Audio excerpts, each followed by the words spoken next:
Thank you very much, Mary. 3 minutes, 3 points. The first is that the Harper government's recent cuts to art programming are totally unjustified. And I say that as someone who has worked at senior levels of the Federal Finance Ministry, including some time as an assistant deputy minister. And I've had a lot to do with how federal budgets are made and financing decisions are taken.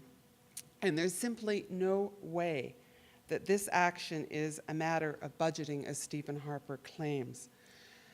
You know, $45 million seems like a lot of money to you and to me, but in the larger context of the federal budget, it's not large at all. Nor is the timing of the cuts coincidental, coming just before an election. The Harper government is sending us a message. It raises alarm bells, and it should. The second thing I would like to say is that I know how important arts and culture is, and I think that I can help. I'm really impressed with the role that arts and culture play in this community in Victoria, from individual artists to larger enterprises. It defines our community.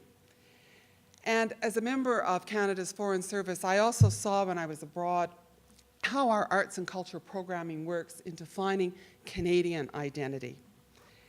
And I helped to make those successful.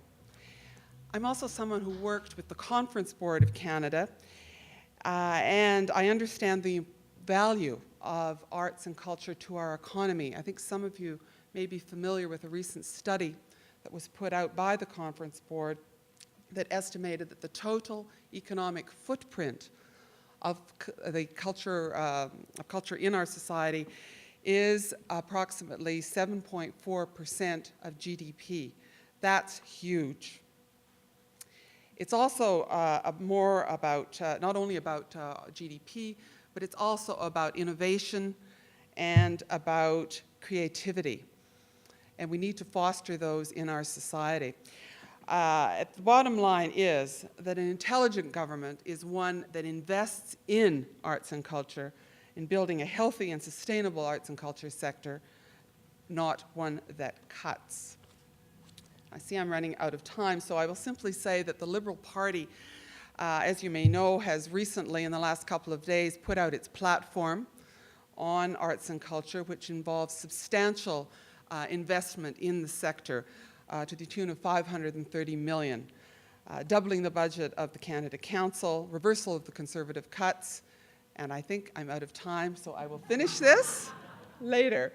I no doubt we'll have more time to talk about it.